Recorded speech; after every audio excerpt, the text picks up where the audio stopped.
Welcome to Extreme Radio, built by MDI Construction Inc. Just go to mdiconst.com or search them up on Facebook, MDI Construction Inc. to view all their latest projects. A commercial construction company, not residential. Had some good talks with the owner about that. Commercial, not residential, but MDI Construction Inc. Studios here. Spencer Thompson, James Shannon, and Trent Legate. A really interesting weekend to see everything go down with all the football games that have happened and such, and we'll get to those. And as you all know, if you haven't read the description already, then read first off. But second off, we have a good amount of stuff on the show today. Our plan is we're going to go over the games here.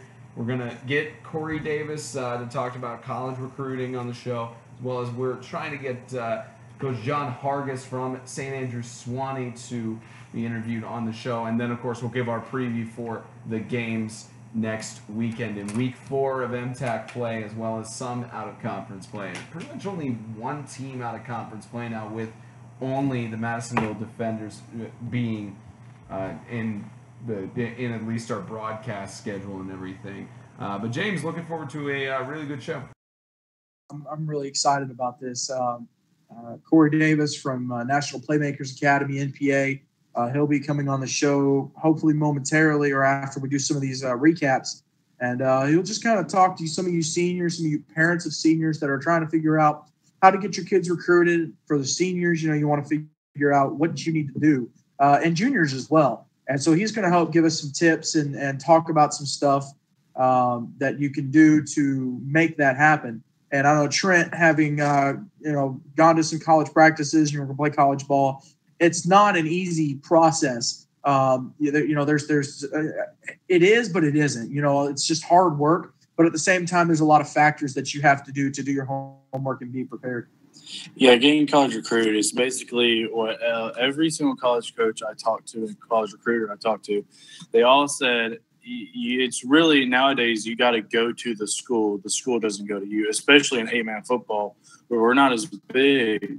You need to really go out and approach the coaches and send them your film and get in touch with the school nowadays, because it was difficult for me to get recruited. And I went to probably about 5 colleges, me going to them and calling the coaches. So being an 8-man football and we not really being known as well, it makes us a little tougher to get recruited.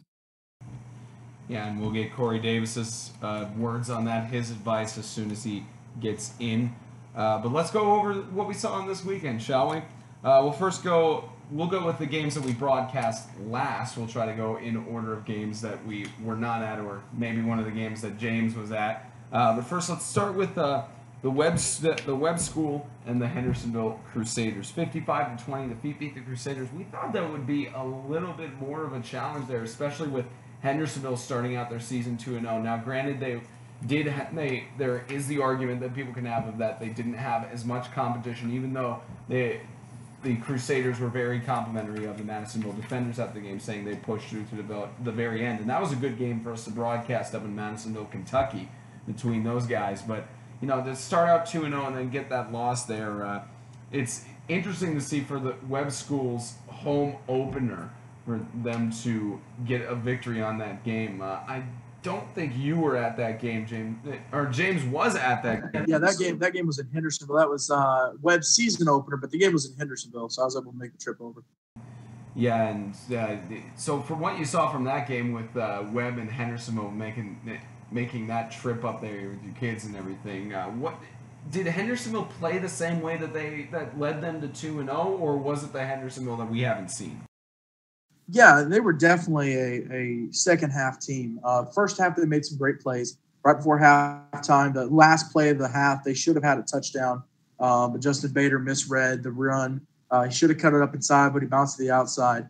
So that kind of took a touchdown away from them. And then in the third quarter, they had a touchdown where Jalen Cole caught the ball and kind of bobbled in the end zone. It got knocked out. He got knocked out of the end zone. And I was right there on the play watching it.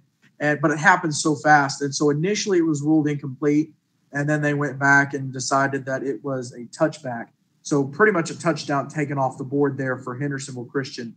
But if those two had been on the board, then at that point they would have been tied at 34, and it would have been a really good ball game. But after those touchdowns didn't happen, Webb in the fourth quarter was able to put up 21 points and just kind of take off with the ball game. But Hendersonville, I never really got the feeling that they quit.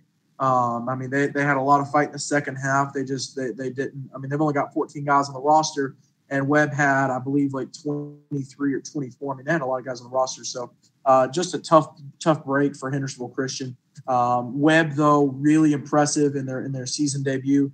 You know, I was wondering how their quarterback would do, being a senior who hadn't started. You know, I wanted to see how Shamar Frey, Emmanuel Onyade, whatever, guys like Harold Vaughn, who's a senior, you know, I wanted to see how those guys would do. And they showed up, and that was really good to see. For Hendersonville, though, they were solid. Bader was solid. Jalen Cole, Tanner Sturgis. So, you know, just guys across the board stepped up and made plays. It wasn't really a true 55-20 ball game. It was a good ball game. But on the other hand, though, Webb did pull away with it. So they deserve the win. James, who would you say, because I haven't seen Webb play yet this year because I wasn't at that game, but who would you say would have been like their top player, their top two players from their first game? Well, I'll tell you, Shamar Frey, first play from scrimmage for Webb, took the ball, it was like 60 yards for a touchdown, just took off. Of course, their quarterback played well. They had a kid named Harold Vaughn, number 4, who made several good plays. Matter of fact, he made a tackle, I want to say it was in the second quarter, on the Hendersonville sideline, and he just broke down. It was a great open field tackle, one-on-one, textbook tackle. And Daniel Meek, the Hendersonville head coach, it happened right in front of him. And he said out loud to where I could hear on the other sideline, he said, "That's a great tackle. That's what we teach you guys how to tackle." He goes, "That was really fantastic. Good job." And so, you know, a lot of those guys were able to break down. And I mean, Emmanuel Onyade made a lot of plays. I would probably – I mean, Vaughn broke up some big passes. Jake Wright, though, is a senior. He was an all-star last year. I would probably name him the player of the game. He had several touchdown catches. He broke up some passes that were intended for guys like Jalen Cole. Probably be Jake Wright, the senior. But the quarterback played well, as also. I mean, he had an interception. But, yeah, I would probably go Jake Wright as the player of the game, in my opinion.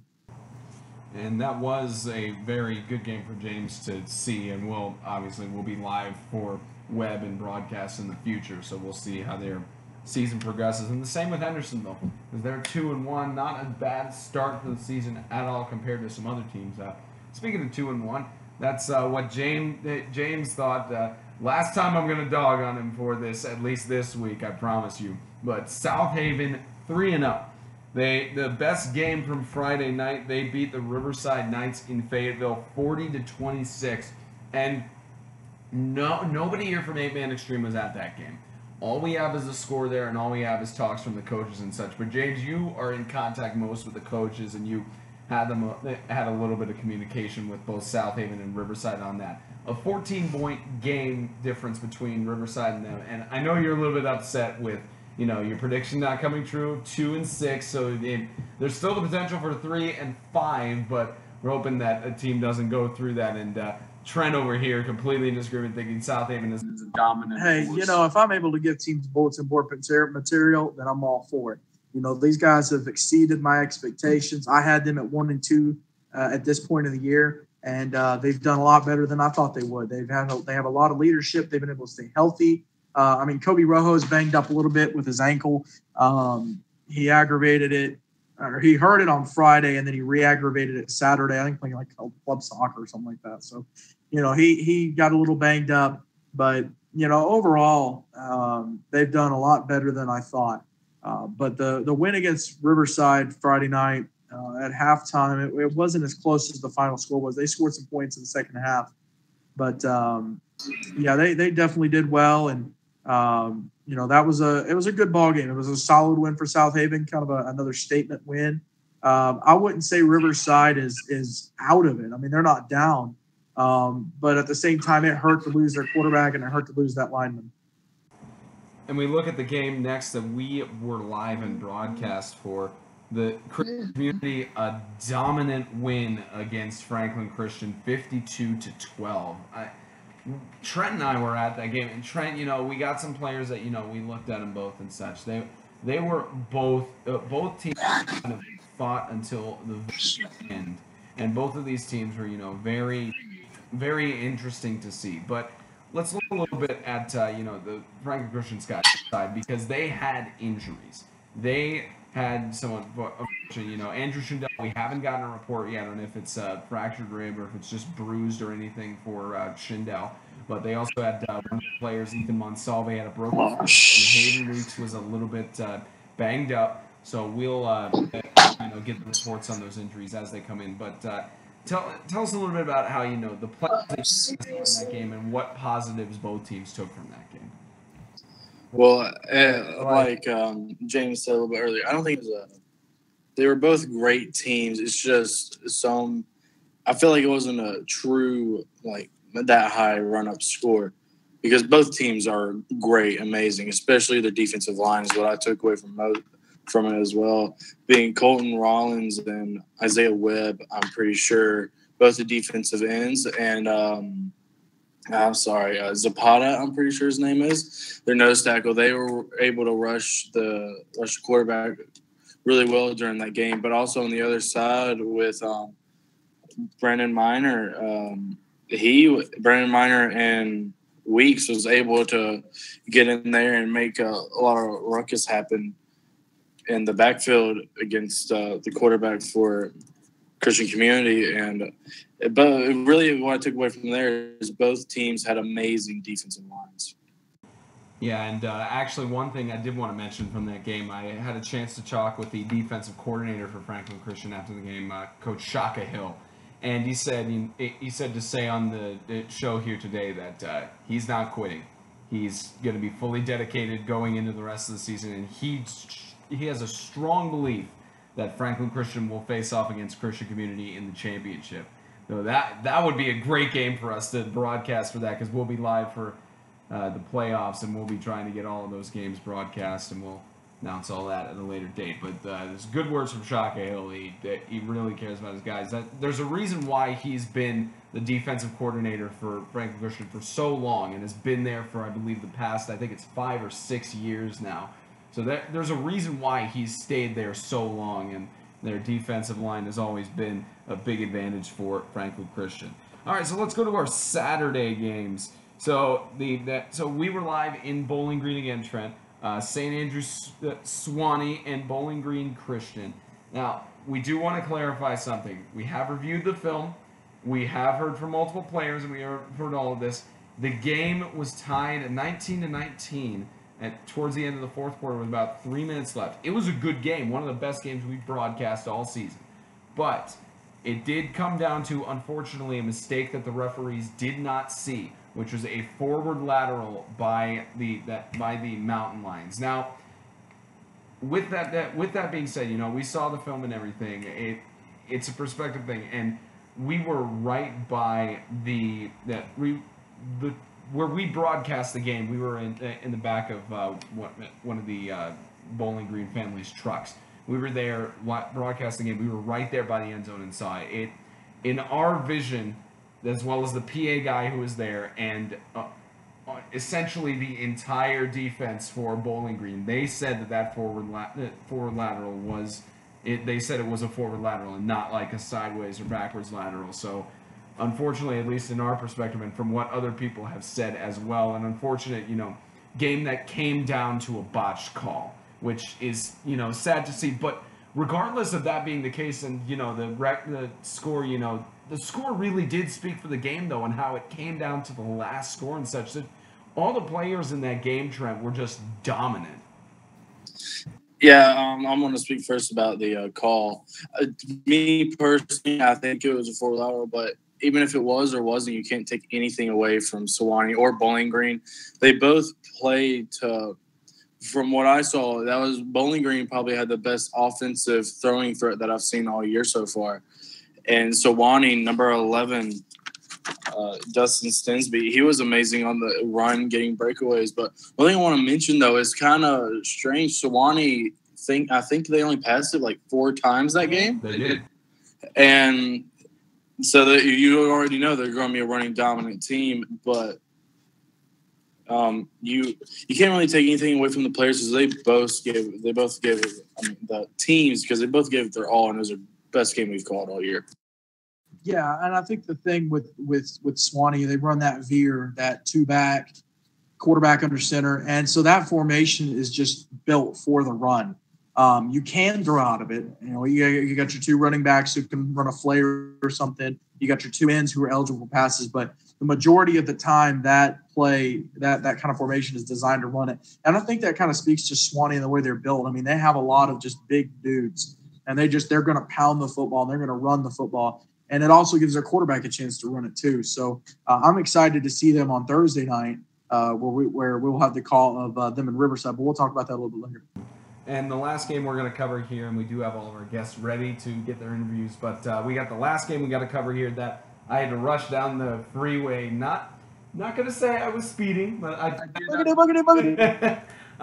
did rush down to get to Mount Juliet Christian Academy, where the Heat hosted the Franklin Classical Knights, and the final score 62-22. Another blowout that we broadcast. So 2 in 1 weekend is it's not the game you wanted to see, but the Heat did certainly fight until the very end, and we also have another thing we'll have to cover on that. But before we get to the ejected player, James, let's talk a little bit about the game itself. Just the Knights racked up points. They just kept racking up points there and keeping dominance throughout the game. But the Heat kept fighting back and getting touchdowns to void the mercy rule that was active during the game. So I mean, good effort by the Heat to try to stay in the game a little bit.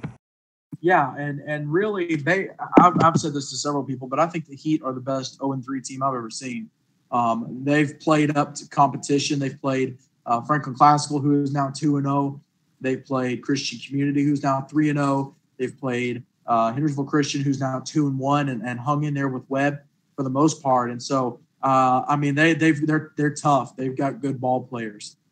Their quarterback is impressive. Clint Collins is impressive. Ryan Scott is impressive.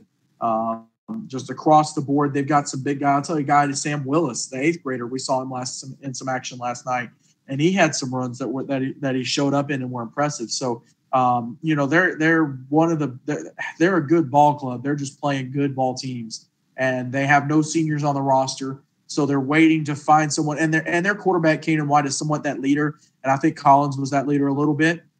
But if everyone returns for next year that plays this year, they're going to be such a dangerous team next year. They might be championship material.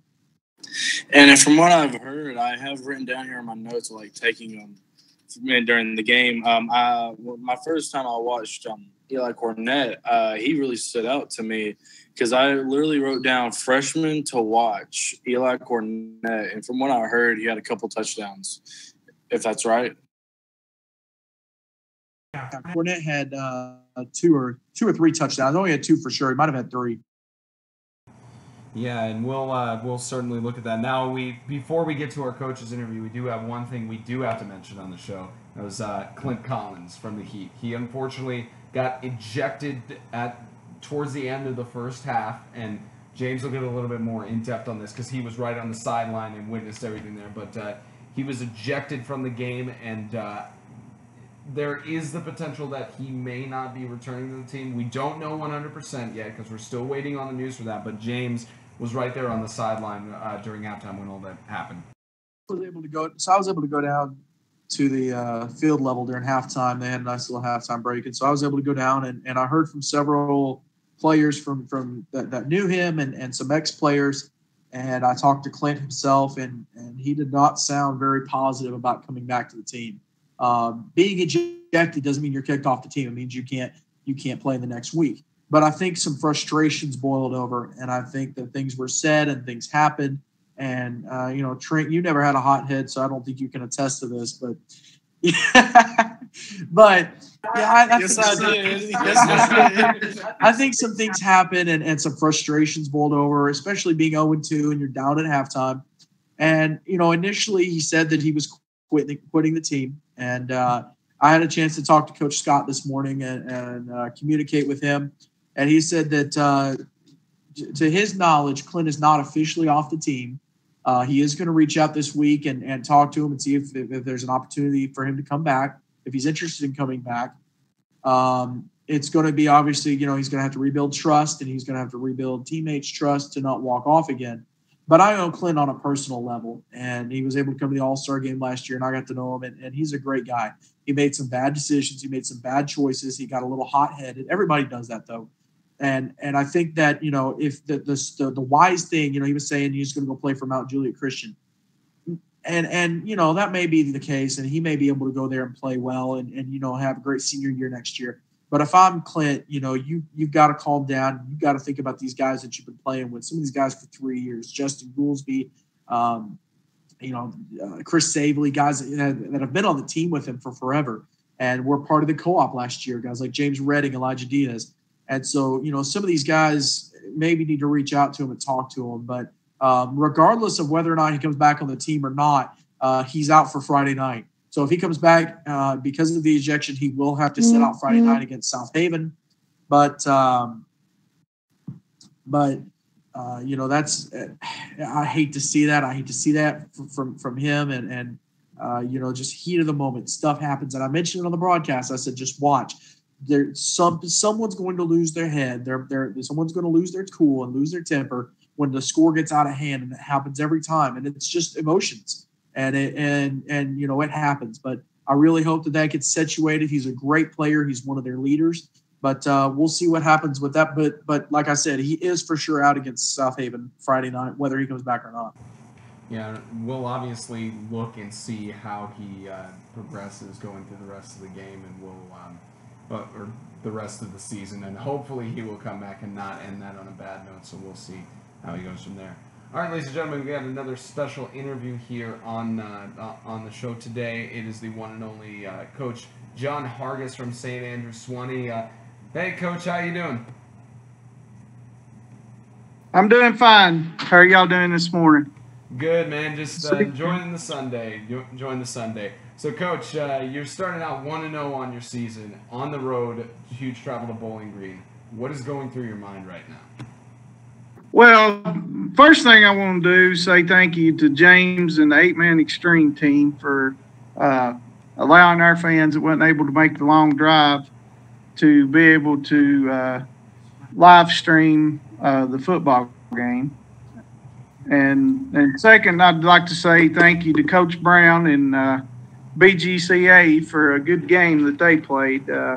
Really, that game could have went either way. Yeah, hey man, we say this all the time. James says it all the time and such. We appreciate the compliments, but at the end of the day, it comes down to the coaches for giving us the rosters, giving us team information, cooperating with us and such. And at the end of the day, it's all the coaches that we have to give the thank for, because without you guys, we would not be possible at all. We just have max preps to go by, and sometimes those aren't updated and such. But but thank you for the compliment. We really appreciate it. Yes, sir. Hey, Coach. James here. So first off, congratulations on the win yesterday. Obviously, a tight win. That's 2 years in a row that you guys have had tight wins. The way that you guys' schedule works and starting practice when school starts and having a week of practice before that first game, do you think that plays into kind of, I don't want to say it's you guys still trying to get up and running and that contributes to the close games, but does that play a factor in having those really tight ball games? Last year was 12-6 against Classical, and that was at you guys' place. But do you think that it contributes at all to you guys being able to have those tight games right off the bat, as opposed to if you had 3 or 4 weeks of practice and you might have a little more of a head start and an advantage? Oh, yeah. Well, my kids might not like the answer that I'm fixing to give you, but, defense wins championships, and today's kids, they want to run a wide open offense. And our best offense is I think our first drive was like 7 minutes and 51 seconds. And if we can keep the other team's offense off the field with the situation we're in, we give ourselves to win that way versus trying to spread out because we don't have everyone here during the summer, and we're a boarding school, so it's real hard to practice that. Yeah, you're right, and I'm sure you talk a little bit with the head coach for the web school as well. But since both of you guys are boarding schools, and you both kind of have the same issue with that, because both of you guys started your season Friday, or at least your first game's Friday, as opposed to other teams who had a few games to work out the initial kinks and everything. So it does present a little bit of an issue with teams, but I'm sure you guys overcome it well. So let's talk a little bit about you guys have a bye week this week, and then we're covering that. Oh yeah, that's right. We are covering you guys. James here corrected me. Yeah, so we're covering you guys on Thursday. You're hosting the Knights of Riverside. We did ask you some questions post game about that, but let's talk a little bit about. You only have a 5-day break in between your game in Bowling Green and traveling back, and then hosting Riverside. So is fatigue any issue with your team on those 5 days? Losing, the 2 days of rest, is that at all presenting an issue to you or your players? Yeah, I would say to some extreme, yes, but we just actually started school Monday, and our guys, last night we had some guys cramping up, and so yes, fatigue does play a role, but a lot of these guys conditioned on the off season on their own, and they're all dedicated. They're in here right now. We're actually watching film as we speak. So, the decision to have to play on Thursday, that was ours because of our school. We do a grade level programming, so we wouldn't be here on Friday. So that's pretty much on us. If I had my choice, I'd like to play Friday or again on Saturday. Coach, got a two-part question for you. First off, of course, the trip up to Bowling Green, you guys have an hour and a half, sometimes 2-hour drive to Nashville, and then another hour to Bowling Green about. So that travel to Bowling Green, is that one of the longest away games you've ever gone to? And then also, with you guys, what was one of the hardest things to prepare for with Bowling Green? Or once you got into the game, what was one of the biggest things to make an adjustment for? Well, we were actually lucky that we were on an 80-yard field. And just by them deferring the toss, because if we'd won the toss, we wanted the ball. And our goal was to just set the tone and build confidence in our guys and run some clock and score. And we were able to do that on our first series on offense. That's the second year in a row that we've been able to do that. So the trip up, we left at actually 8 o'clock that morning, and we took short breaks on the drive up. We actually got up there an hour early. That's good for you guys to get up there an hour early and get some stretching out into initially. Because I know personally when I traveled down to Freedom, Alabama last season when I was broadcasting for Franklin Christian Academy, we took several breaks. Or not to Freedom, it was to Huntsville, Alabama. I'm not recalling the team we faced down there, but the Freedom Cowboys. No, it wasn't the Freedom Cowboys because it wasn't down in Huntsville. It was Tuscaloosa. It was Tuscaloosa Christian, and James reminded me of that. But we went down to Tuscaloosa and we took a break at a rest stop to kind of stretch out and everything. So even though I was broadcasting for them, I didn't necessarily work out as much as they did, but I saw at least the importance of taking a break on the travel to get stretched and everything. We got one more question for you, Coach, about Riverside coming down to you guys. It's your first home game of the season, and the Knights had a close game with the tied for first place team in the North, the South Haven Christian School Patriots. And they're 0-2 because they lost to the Knights at home and lost to South Haven at home. So this is their first game on the road and everything. do you have any sort of strategy that, without revealing too much, of course, any sort of strategy hosting an 0-2 team this Friday in your first home? Do you have any sort of plans for the players about coming strong at the beginning, or just seeing how it is? Coach Creasy. Well, yeah, and RCA they got a great coach in Coach Creasy, and what I've already told my guys last night was when we left Pizza Hut up in Birmingham or Bowling Green is we got to be ready when we get off the bus at home. We got to start thinking about RCA because Coach Creasy, he'll bring the Riverside team up here ready to play. And that's what we're in here working on today, is working on things that we can get better at. We got a lot of things that we need to clean up. And, I think if these guys get out here and work hard this week, we'll be able to give Riverside a good game. And we'll be live there on Thursday for the Extreme Game of the Week, Part 1 on Thursday. We will be live for. So thanks for coming on the show, Coach Hargis, and best of luck to you guys. And we're looking for a good ball game on Thursday. Hey, well, we are too. We're hoping we're able to give you one. All right. Thanks again, Coach. Thank you. Thank y'all for what all y'all. Thank you so much for the compliment, man. We appreciate it. Okay. We got Corey Davis from the NPA on the show. He's going to talk about college recruiting and such. James will handle pretty much all the questions on that because he's the guy who booked him for the show here amidst something.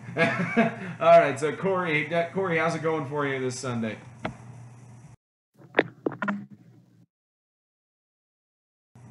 Looks like he may be having some issues here with. Hey, what's going on, guys? We good? Yeah, we're good, Corey. How's it going, man? Oh, man, it's pretty good, man. How you doing today? We're doing pretty good. Just enjoying the Sunday and ready for some football this weekend. You guys got a short week, don't you, this week? Yep, we're only Thursday and Friday for games. We're off Saturday for the first time, I think, in 2 Saturdays. 3 Saturdays. 3 Saturdays, that's right. So we got a little bit of a short week. So we're. I tell you what, if you blink long enough, the season will be over. So we got to enjoy it while we got it. You're absolutely right. All right, James, what do you got for him? All right, Coach. So a lot of seniors ask this question, and their parents as well. And they you working with National Playmakers Academy, you've gotten to see this a lot firsthand and do a lot of this kind of work. So guys ask a lot. How do I get recruited? And one of the biggest questions that they kind of have to ask themselves, and it's not demeaning or downplaying anybody, but one of the biggest things is, are you recruitable? And I mean, I think it seems like there's several aspects to that.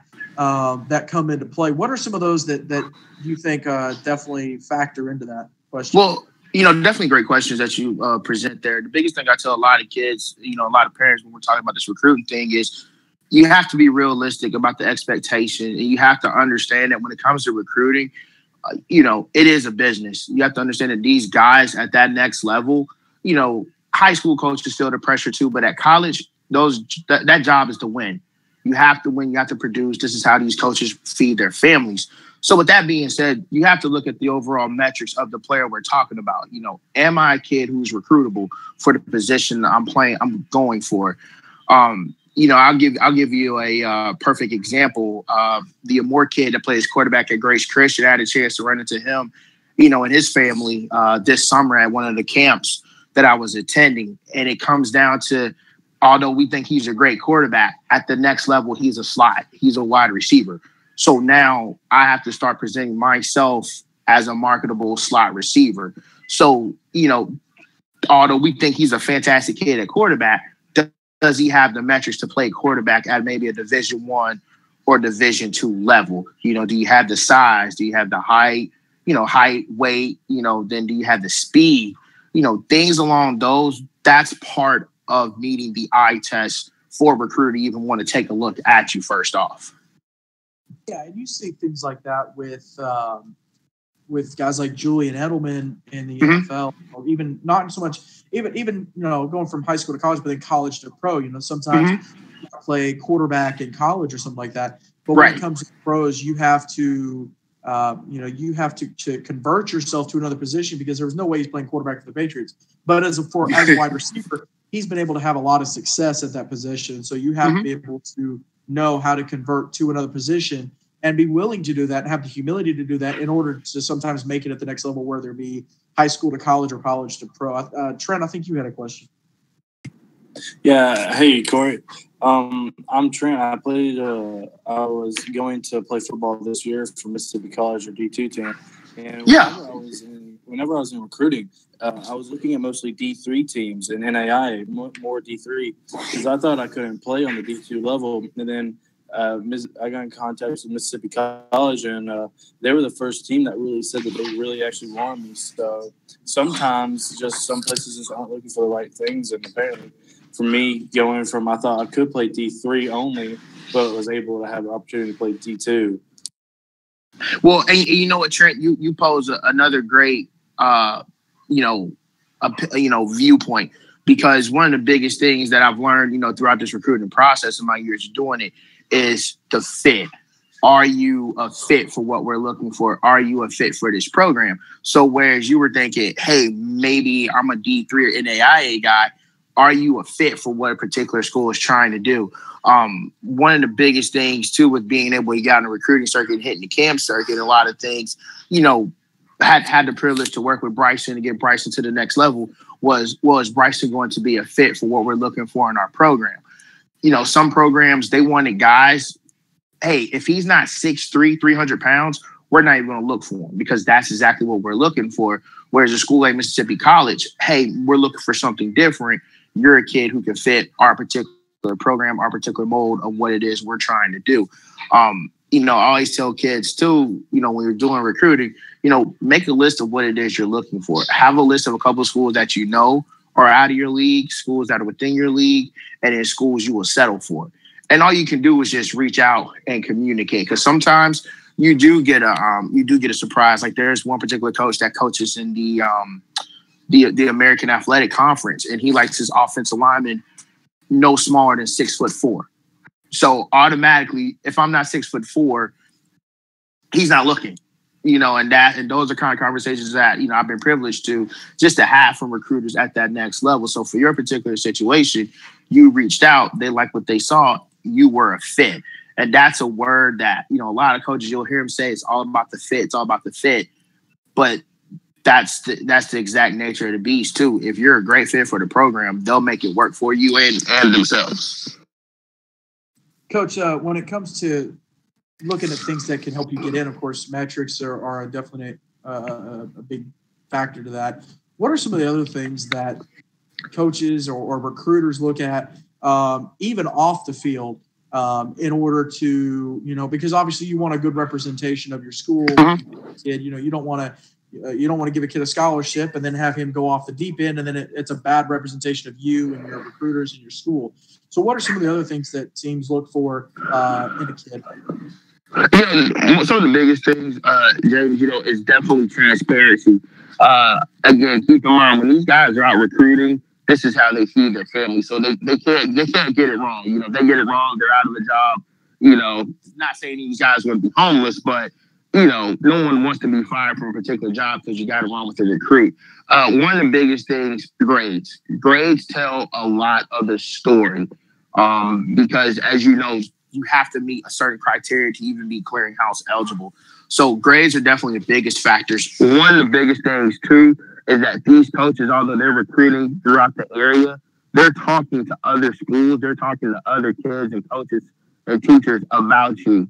So whereas, hey, I met this kid, I think he's got good character, I think he's a great kid. Well, they might be in a local Waffle House in your area where your school plays, and they're talking to the waitress at Waffle House who totally just gives them a whole different story about who you are as a kid.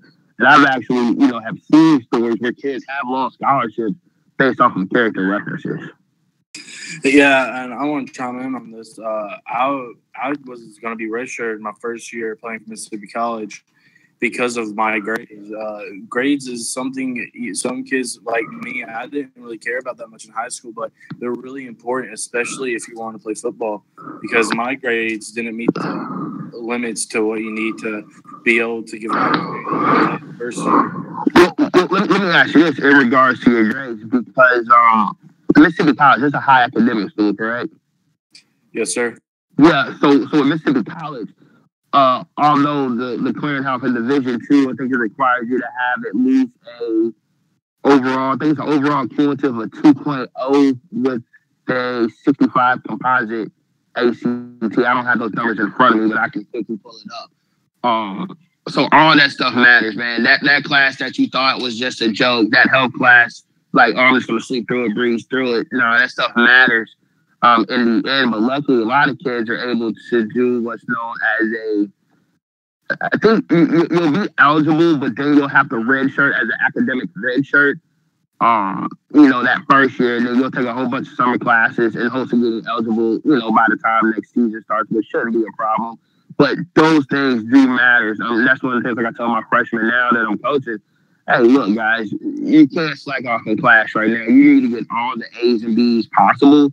Therefore, when it comes down to getting you clearinghouse eligible, we're not sitting here scrambling our senior year.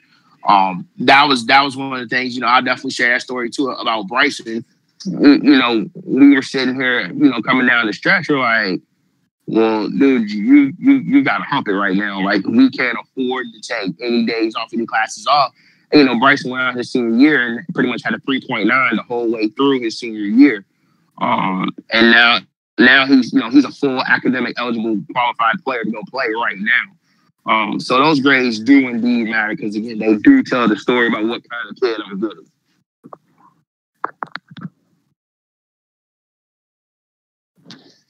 Coach, I know this is something we haven't mentioned, but I think, recapping everything, it's very important, and kids struggle either getting this from their coaches or figuring out where to send this.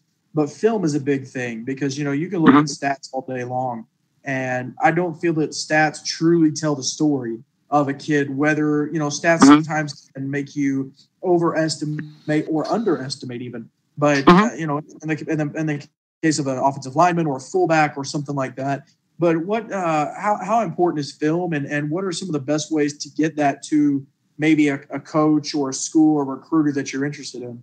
Well, definitely with the film, James, what you're looking for is you want your film to pop within those first 30 to 45 seconds. If it doesn't pop out within those first 30 to 45 seconds, it's going to go to the back burner. So what I would do is make sure you put your biggest impact plays to the beginning of your highlights, to the beginning of your film. So, for example, if you're a running back, you want to have plays on there that pop right now. They got show you scoring.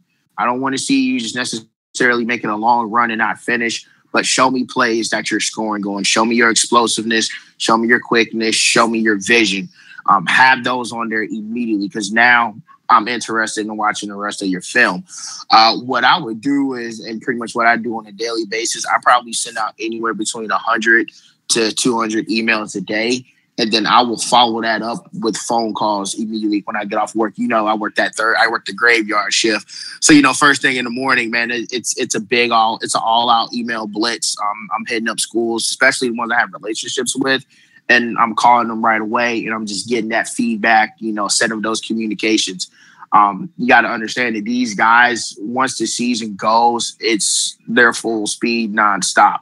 So they don't have time to waste with just like looking at film or anything like that. So definitely you want to have your biggest impact plays first, plays that you're getting ran down from behind, but it's still a great play. Put those towards the end. You want to be able to be marketable right now. You want that coach to catch your eye right now so he can have a reason to communicate with you or communicate with your coach. All right, Corey, that's a lot of good advice for their kids recruited for college, even for the players who are wanting to get recruited themselves. So appreciate you coming on the show, Corey. I don't doubt. All right, so that's Corey Davis. NCA or NPA one. He's with National Playmakers Academy, NPA. National Playmakers Academy recruit. So he'll be on the show, I think, a few more times, James. I think it's really important to get stuff like that from him, good quality stuff that guys can take notes on and kind of use to get to the next level, because the majority of your coaches want to help you here in 8-man, but it's just knowing how, it's knowing who, it's knowing what to do. And this was all good information. This was great information to kind of know how to go about making this happen. There's so many more things. There's so many more things that go into it than just a couple sending in film or something. So good stuff from Corey. Yeah, and now with that, here's the beauty of being on YouTube. We can go over an hour, so we don't have to have any limits or such here. So with that, and dinner's in the oven. wait, what? I don't know what it runs down the street. I don't know what James was saying there, but said dinner is in the oven. It's going to burn. Well, with that, okay, previews. All right, so we're gonna look at the games here, and that's the beauty of being on YouTube, is we can go over it, because we know Trent's got to get his picks in as well as James, and them have to go back and forth on which teams they think will win and which ones they won't. Start making this a full 3-hour show, so we apologize for you folks that go to church on Sunday nights. You might have to skip it now, because we're going to go full 3 hours. I'm just kidding. We might go over an hour. Yeah, 3 hours in the facetious sense. Okay, so the teams that are on a bye this week are the Webb School, Franklin Christian Academy, Franklin Classical. So all those teams are on a bye. So we'll go from the top to bottom on our helmet schedule for which teams are facing which. Bowling Green Christian Academy is going to be hosting Madisonville, so a battle of the Kentuckys next week. We like to call it the Battle of the Bluegrass. Yeah, that's right, Battle of the Bluegrass. That's like so does that mean Tennessee teams face each other? Is that Battle of the Volunteers? No, because there's a lot of tennis, but there's only 2 Kentucky teams, and no banjos are involved. All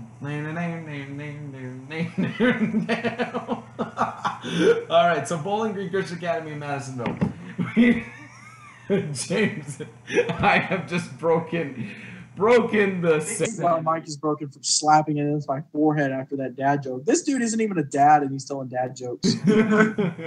Hey, I mean, you were making your fair share of them on the broadcast last night, intentionally or unintentionally. But okay, aside from that, Bowling Green, the Warriors and the Defenders, Battle of the Bluegrass. We've seen both teams now. Bowling Green is 1-0 going in this game, but Madisonville is 0-2. The Defenders are a full game team, as we've seen. They push through to the very end. They don't stop fighting, and they continue to just push and strive for excellence as a football team and such. So, James, at least from what we've seen of them, like a 1-0 team against an 0-2 team, you can look at the records and be like, okay, it might be obvious it's an upset or that. Well, they're both 0-2. No. Oh, Madisonville lost. You're right. I have had a very crazy weekend with going around plays. Okay, so both of them are 0-2. Both teams have no wins at all.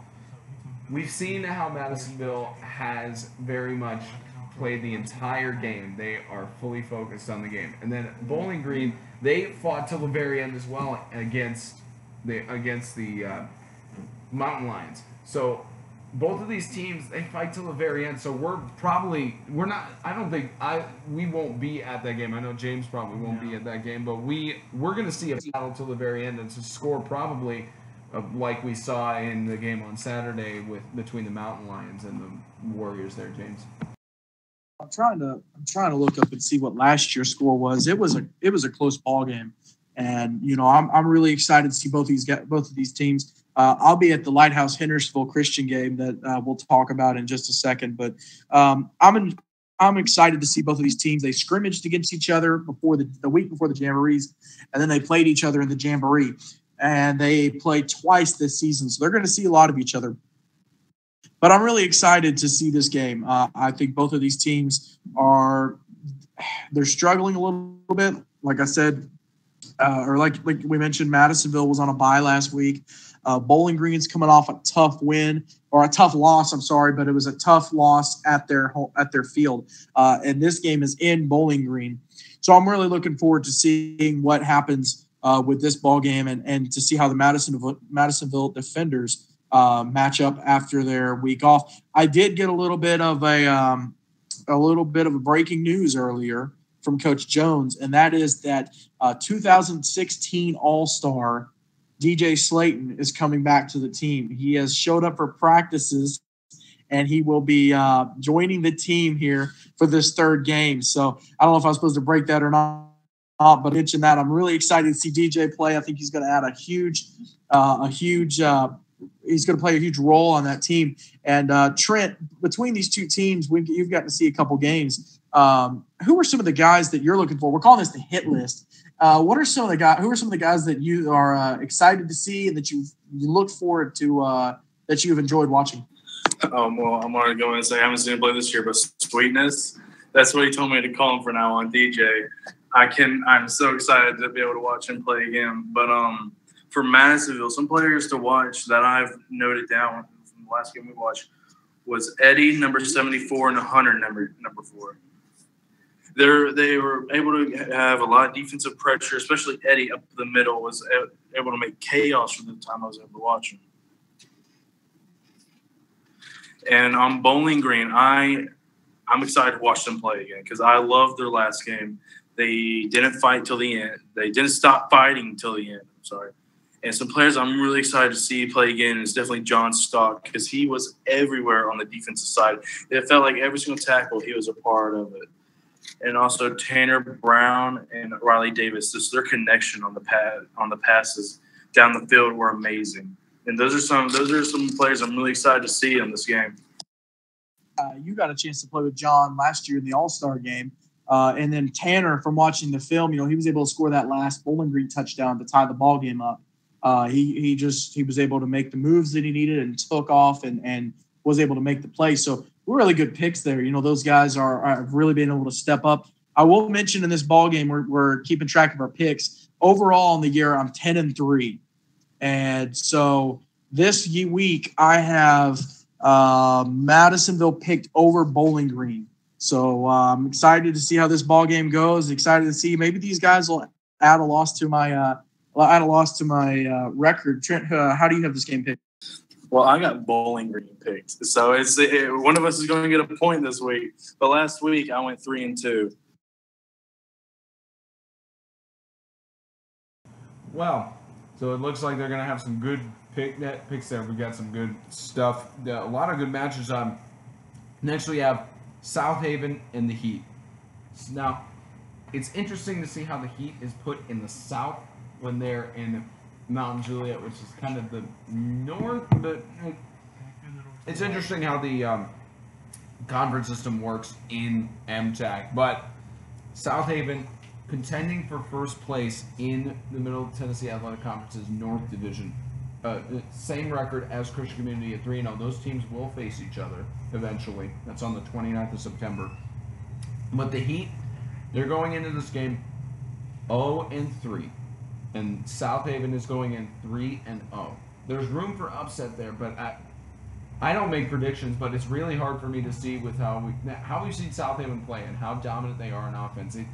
It's hard to see the Heat pull out and make a comeback from that, but they did put up 22 points on Franklin Classical, and they do have the potential of Clint Collins coming back in and playing. So I think that there is the chance of the Heat making at least a decent run against the Patriots, but it looks more like it could be in favor towards South Haven.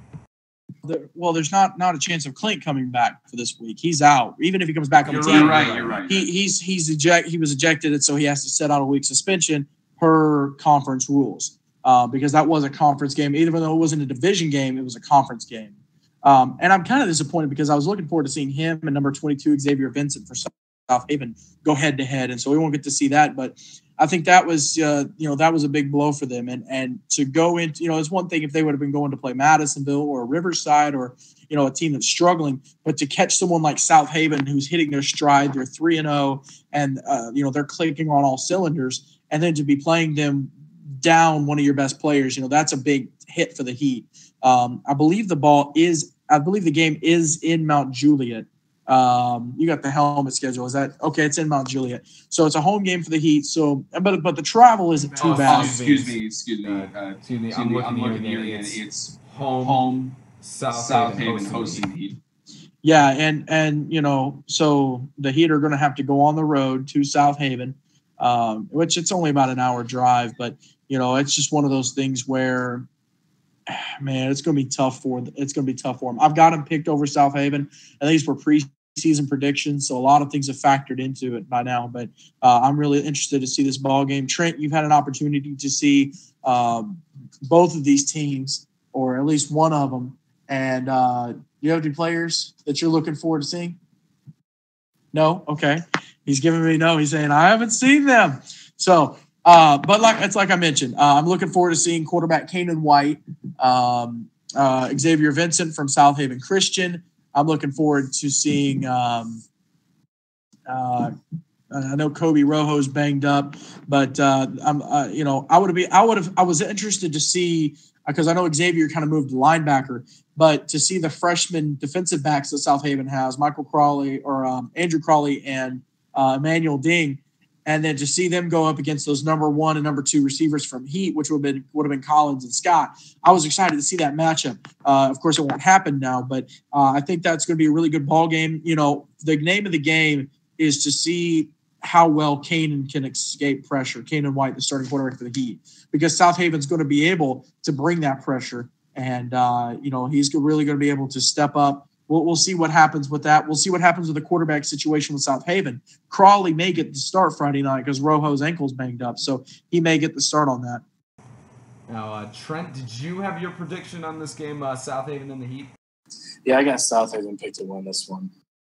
Yeah, and then as we know, we keep dogging on James for saying 2-6 here. And the interesting story on that, one of the coaches for South Haven called you up after you made all your predictions for the teams, and he said, pretty ballsy to answer that call. You're 2-6, but then of course there was Bowling Green's head coach Don Brown, who called and said, we're using that as motivation to be better. And right now they're starting out 0-1, but they have the motivation to go better based on that prediction there. Yeah, it's like I said, I have no qualms giving people, bulletin board material. So next, Hendersonville hosting Lighthouse in Hendersonville. Now that game, that's one of the interesting games to see because Hendersonville, they're 2-1. They just lost to Webb. And Lighthouse, we haven't seen them play at all. They've essentially had a month of practice because they canceled their 11-man game. So you said on the extreme preview that we did back a month ago, you said that not only just for the conference, you said for the entire conference, potential was the one word for 8-man football. But for specifically Lighthouse, you believe that this is going to be a rebuilding year for them because they've lost a lot of coaches, they've lost a lot of good players and such. So to go from a 4th place team, that is what they were last year, it's going to be interesting to see how they fare in MTAC this season. Yeah, and to clear everything up for everyone, there were some tweets Friday night that were misunderstood. An affiliate down in Chattanooga, where Silverdale Baptist is, they were scheduled to play Lighthouse. Well, Silverdale marked it down as a forfeit, and there was some misunderstanding, and someone thought that Lighthouse forfeited their season. Lighthouse has not forfeited their season. They've been practicing. They've got between 13 and 15 players on the roster. They will be playing ball. So I'm excited to see those guys. I'm going to be at that ball game Friday night. It's like you said, Lighthouse, no one knows what to expect. I haven't been able to go by practice yet. I know they have Ricky McDowell, the junior quarterback, coming back from last year. Malik McMurray is coming back, Harrison Halprin. Halpern, whatever. So, I'm excited to see what they've got coming back. And for Hendersonville, Justin Bader got banged up a little bit. So I'm going to be interested to see how they respond to that loss to the Heat. And, they're going into this game blind, just like they did with Webb. They're playing two teams in a row that are playing their first game of the year. So they don't know quite what to expect. So it'll be interesting to see how they plan to game plan. But also for Lighthouse, to see what they're going to be able to do with the players that they have. Some of the guys potentially having never played before. Now, from my second now listed, Justin Bader, Madisonville, from the actual Madisonville game that we broadcast, my first one ever actually. And Justin Bader, it was just all around that field on offense. He was amazing on the run game, and he came off the ball. Right now, he's really good, and I can't wait to see him play again. Yeah, and it's like I said, he's a little banged up. I saw him last night. He had an arm cast on. I believe he has a broken bone in his wrist. He got a little banged up. He's just taken some injuries. And we're at that point in the season where guys have had a couple games of wear and tear on them, so that things start to break down and things start to act up. So, it's something where we'll have to see what their quarterback situation looks like. I don't know who their backup will be. But it'll definitely be interesting to see that, and it'll be interesting to see what Lighthouse comes out with. I've got Hendersonville picked over Lighthouse. And Trent, what's your pick? I got the same thing. I got Hendersonville picked over Lighthouse. So that's our first game that we picked the same. We agree that Hendersonville beat Lighthouse and Georgia's terrible. Cool. All right. So with that, looking at all of the games on here, that the only games left to talk about since Tennessee School for the Deaf unfortunately canceled their season, the only game we have left to cover is our broadcasted games. So St. Andrew Sewanee, they host Riverside on Thursday at 4:30, the last 8-man football game in August of 2017 before we go into December. So we already talked a little bit about it with the coach and what he's expected with that, but Riverside is coming in 0-2 and Sewanee is coming in 1-0. Home opener for them, first road game for Riverside, and Riverside isn't that far from Sewanee either. It's a bit short distance there, but both of these teams, potential could be the word that's put on there, but James, you specifically saw Riverside and how they played against the Knights. I wasn't at that game, and so did you, Trent. So looking at from what you've seen of Riverside, and of course what Trent's seen of Sewanee, and Trent more so, you've seen both of these teams, and you got some people on your list there, Trent. So what are you expecting from the clash up between the Knights of Riverside and the Mountain Lions of Sewanee? Well, I got one person from each team. I got John Trahan, which if you were listening, about my list, he would make this easily. That first half, it was amazing from what he was doing for his Riverside team. And more for a defensive side than an offensive side, I got Dustin Stensby, with SAS, because he had almost could have been 2 pick six. There was kind of a surprise deflection. Number 77 had a good bat down on the ball, and it flew up in the air, and he almost got a pick six from that. But then he did have a pick six in the open field covering, and he was really good on the run game too on the offensive side. So I'm excited to see him and number 77 play from SAS.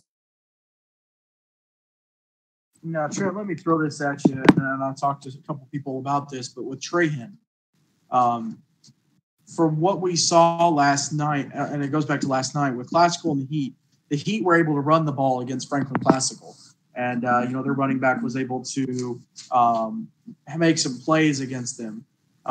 So it seemed like Classical and Trahan had a good first half against Classical, and so it looks like Classical's having a hard time stopping the run. But then I was talking to someone that was at the South Haven Riverside game, and they said Trahan didn't have as great of a game against South Haven. Of course, South Haven's very good. Could that play a factor in the fact in whether or not a team can stop the run effectively? Do you think that could play a role in whether or not Trahan has a good night, or because a great running back will be good against the team that can stop the run effectively? So could that play a factor in? And if that's the case, how well did Sewanee stop the run against Bowling Green?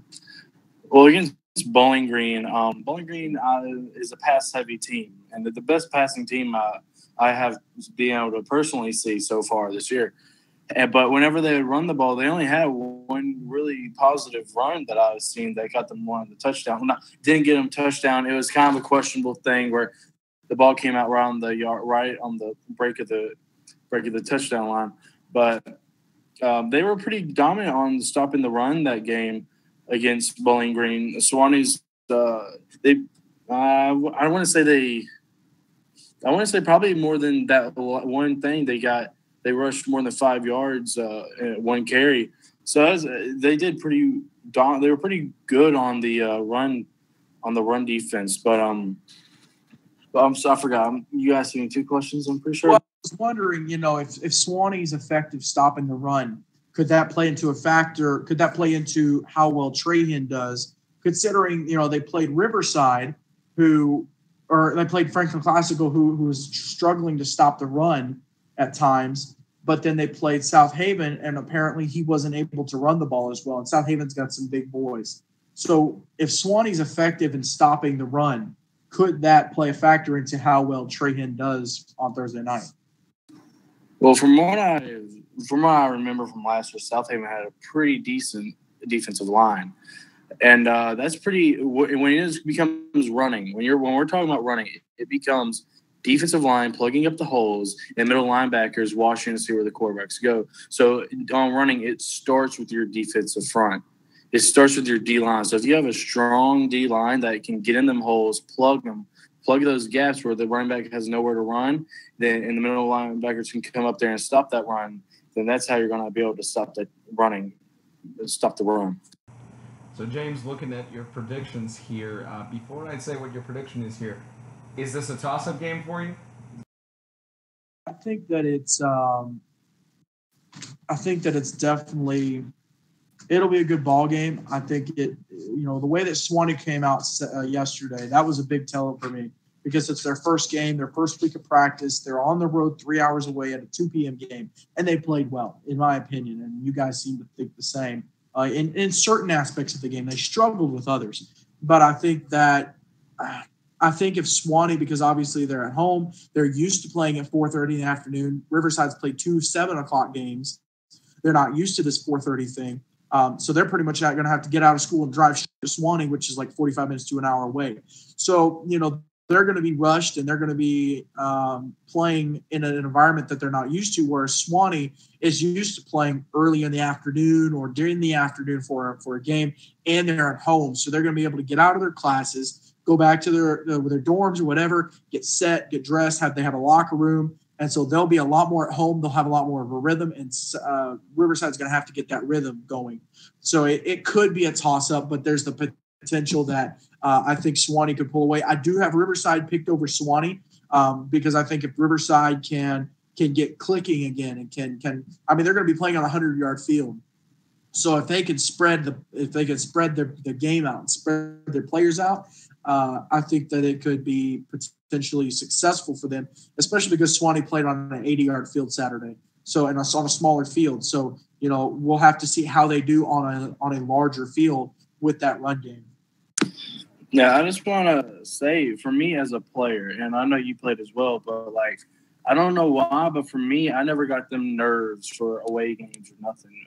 My nerves came in for home games. So for me, whenever we were going away, it didn't really affect me how far the travel was or anything because, and for me, I don't know about other people, but for me, I had that mindset already okay, I don't care if it's away. I'm going to come in and I'm going to show them what I got on every day. But I got Riverside as well picked to win this game.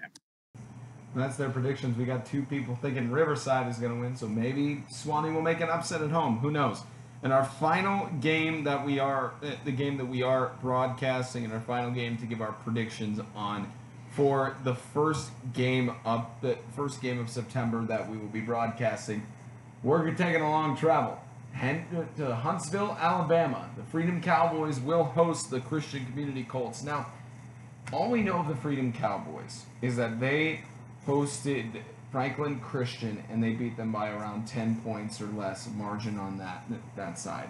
So that's all we know about them. We do know they had a loss to another school, which James will mention in a second. That school that I believe they really got killed in that game. So we don't know much about Freedom. We know that they've always had a solid football program in the past several years, and that is the second year in a row that Freedom has beaten that FCA. But FCA went on to be co-champions last year with their only loss on the regular season being to Freedom. So with that, Christian Community, they're coming in 3-0, potential leaders of the conference's North Division. It's going to be interesting to see that game down from Huntsville and such, but I think it may be one of those potential toss-up games, James. Well, and travel, I think travel is going to play a factor into this as well. These guys are going to have to game plan all day and make sure that they're prepared to make the trip from White House to Huntsville or Madison, where right outside of Huntsville is where they play at. They got whooped Friday night by a school called Ezekiel Academy. That was their first game of the year, and they got a big win. The Ezekiel did the Knights. So Freedom's at 1-1, and I'm trying to see what the score was for that game. But Freedom, we didn't know what to kind of think of that game with Franklin Christian. But seeing the loss against Ezekiel Academy from down there, it was 52-12 was the loss. So it was a good solid. It was the score of the CCS FCA game. So I think for Christian Community, Freedom came up there last year, and we broadcast that game, first game of the year, and they came up to White House and they whooped Christian Community. I mean, they spanked them good. So Christian Community is going to have a little bit of revenge on them. They feel like they're going to have something to prove, and so I think that they're going to be able to play well and go down there. I do have, I actually have Freedom picked over Christian Community. There could be the upset at home for the Cowboys, and of course, this is a rivalry that dates back. But I'm excited to see you guys broadcast that game and to be able to take that road trip and to cover 8-man football in another state. There's a lot of 8-man football in Alabama. So to be fair, we did already cover 8-man football out of state. We did that Saturday. So we're covering it in 3 states, which is awesome. We would have gone to Missouri if I believe Mississippi and Arkansas. Yeah, we would have gone to Mississippi and Arkansas, but unfortunately with teams canceling and such, we don't have the chance to do that. So we're only covering 3 states this year. But it's going to be good for us to cover another game out of state going into this season. So James, you have Freedom against CCS. Trent. Yeah, the guys from my hit list, I got 3 from CCS. I got Isaiah Webb and Colton Rollins. For me, this week, from the games I watched, Colton Rollins was my defensive player of the week. He is amazing to watch. And how he stays so humble because he is amazing, but he's really humble, and he's a great sportsmanship act. And Jalen Klein, number 14, he caught 2 touchdowns, I believe, for CCS against FCA. But those are my 3 players to watch for the CCS, and I got CCS to beat Freedom Cowboys this week. So another conflict of interest on picks there. So maybe we'll see an upset, or maybe we'll see the Freedom Cowboys excel again, and they're still an independent team. And hey, maybe they'll apply to join the MTAC, just like Bowling Green and Madisonville did. I've talked to their athletic director in Huntsville. I mean, you're still 30, 45 minutes from the border, and so that we kind of didn't even have to change the name to the MTAAC, the Middle Tennessee and Alabama Athletic Conference. Well, they haven't changed it. They haven't changed the conference name for Kentucky teams joining, so. Well, you can kind of consider Bowling Green Middle Tennessee. We accept them as a stepbrother. Yeah, but I'm saying the point is that there are teams that have been accepted that are not in Middle Tennessee, so they could very well accept a team from Alabama or from another side as well. They might as well, if Central Baptist decides to come back from football, they could very well join MTAC if they wanted to. That's of course. There's a couple teams in Memphis. I think there's about 10 teams that are TSSAA Division II Single A that have like 20, 25 guys on the roster. I know Rossville Christian down in Memphis got whooped by Davidson Academy that's up here in Nashville. And I think there's several schools in Knoxville and Chattanooga and Memphis that could drop to 8-man, play 8-man football. And I'd be interested to see if I know there was a rumor of the Memphis area starting a conference for 8-man football. And so I'd be interested to see if that happens. And I would love to see that happen. I would love to see it happen in Knoxville and Chattanooga, and spread 8-man football. But some of these teams that are playing 11-man that are on losing streaks, or, they've got 20 guys on the roster, or 25 or even 30. You know, even 30 guys, you cut a couple eighth graders or freshmen, and you can get down below that 25 player mark. But I would love to see more teams come to 8-man and play. I think if that happened, then Central could potentially be could have more of a chance to bring their program back and maybe have more guys come out for the team. And that of course, we're proud to cover 8-man football in Tennessee and Kentucky as well as some in Alabama. And it was a great show that we brought to you today. A special interview brought to you by Kentucky RV Sales that we another great sponsor. That when we went up to Madisonville, we saw their sign up there for we saw the helmet picture that we usually posted up there.